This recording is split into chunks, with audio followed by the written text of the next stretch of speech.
Fenêtre sur l'emploi avec Amélie Favre-Guittet. Je suis ravie de vous avoir en face de moi, Amélie. Également.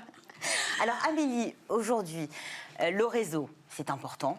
Essentiel. On le sait, ça se construit, ça s'entretient, ça prend énormément de temps. Et de manière générale, quand on nous demande si on a du réseau, on dit qu'on n'en a pas. C'est ça. C'est la première chose souvent que les étudiants ou les jeunes diplômés nous disent, alors qu'en fait, on en a tous. Ça commence avec la famille, les parents, les cousins, les frères et sœurs, les oncles et tantes. Ils travaillent, donc potentiellement ils ont des contacts. Mais c'est aussi dans le cercle associatif, la salle de sport, même si elle est fermée, les copains avec qui on va jouer au foot, au tennis. Ça va être aussi au travail, les collègues, les clients, les fournisseurs, les managers, toutes les personnes qu'on a pu rencontrer à un moment donné. C'est notre réseau. C'est notre réseau numéro 1. Le numéro 1. Donc on a tous un réseau. Ouais. C'est la bonne Ici, nouvelle. au sein du plateau, finalement, on est tous au sein du même réseau. Ce qu'on dit aussi généralement, c'est que le réseau, c'est un petit peu du piston. Alors, c'est pas la même chose. Moi, je différencie toujours réseau et piston. Le réseau, c'est je vais offrir la possibilité à quelqu'un d'avoir accès à une information, à un contact, à une entreprise, et pas parce que je connais le poste sur un plateau. Voilà, c'est juste que je lui ouvre la porte, ça va être du réseau. Le piston, c'est je le positionne quelque part parce que je connais le patron et peu importe qu'il soit compétent ou pas, je lui donne le job. Ça, c'est du piston. Alors pourquoi c'est important de développer finalement son réseau, mais alors le plus tôt possible, dès qu'on est étudiant, à peine sorti effectivement de l'école et surtout quand on démarre? Parce que déjà au sein de l'école, entre le responsable pédagogique, les professeurs, les intervenants qu'on rencontre, ce sont des gens qui ont déjà un pied dans la vie professionnelle et donc ils peuvent nous mettre en relation plus facilement avec nos futurs patrons, nos futurs managers. Donc j'entendais tout à l'heure qu'il fallait justement, les jeunes avaient tendance à refuser un poste quand ils ne s'entendaient pas avec leur manager.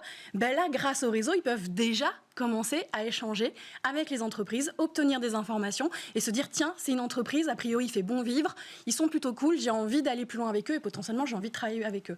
Et ça, le réseau tout au long de sa vie, c'est ce qui va aussi permettre aux gens de pouvoir rebondir d'un poste à un autre et de pouvoir aussi potentiellement gagner un peu plus d'argent. Il y a aussi la recommandation.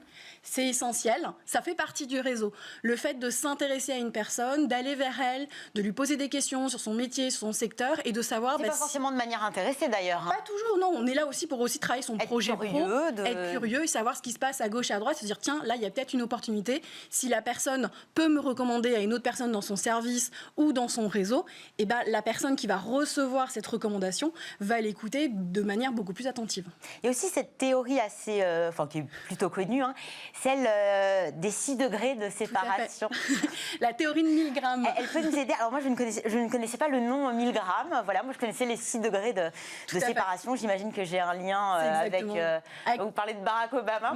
J'aime assez l'idée. Moi, c'est souvent l'exemple que je donne en formation, c'est que sur LinkedIn, je suis en réseau numéro 2 avec Barack Obama. Déjà, incroyable. Waouh, quoi.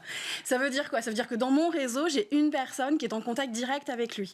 Donc, soit j'écris en direct à Barack Obama en lui disant « Hey, coucou, la prochaine fois que tu viens à Paris, on se prend une bière ensemble. » En anglais. Voilà. Mais je suis pas sûre que ni lui, ni son service de presse acceptent. Peut-être. Sinon, je passe par mon réseau et je demande à cette personne que je connais si elle peut me recommander ou faciliter, en tout cas, l'échange avec Barack. Pas garanti, mais on peut essayer. Il nous reste 40 secondes. Amélie, pourquoi des fois le réseau, ça fonctionne pas? Alors, 3 raisons.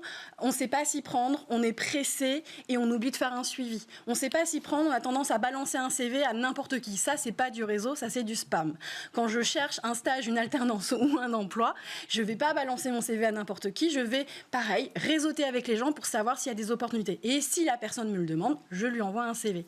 On est pressé parce que on veut une réponse tout de suite. Sauf que l'autre personne, elle n'est pas sur le même espace-temps et qu'elle, elle a le temps de répondre. Et qu'elle sent pas le côté pressant. Donc, il faut pas hésiter. Attention, tue le réseau. Il faut faire de la relance, du coup. Les commerciaux, en moyenne, s'ils veulent arriver à closer un business, ils doivent faire au minimum 5 relances. Et c'est la même chose quand on cherche un stage, une alternance ou un emploi. Il ne faut pas avoir peur de relancer avec de l'humour. Et tenir au courant la personne qui nous a ouvert une porte, qui nous a permis d'avoir un rendez-vous avec quelqu'un. Déjà pour être poli. Voilà, tout simplement. Vous savez, merci pour ce contact. Voilà ce que j'ai fait. Voilà ce qui est prévu. C'est super cool. Que ça fonctionne ou que ça ne fonctionne pas, la personne qui nous a permis permis d'avoir accès à ce réseau sera toujours là pour nous aider parce qu'on la tient au courant et qu'on est simplement poli en fait. Merci beaucoup Amélie. Avec plaisir. Amélie Favre-Guittet, cofondatrice de Talent Management. Smart Job, c'est fini pour aujourd'hui. Merci à toute l'équipe qui m'a accompagnée. Merci à tous nos invités. Merci aussi à vous de nous avoir suivis. Je vous rappelle que vous pouvez nous suivre sur les réseaux sociaux. N'hésitez pas, commentez, likez, partagez. On adore ça. J'aurai le plaisir de vous retrouver dès demain. Passez une excellente journée sur Bismart. À demain.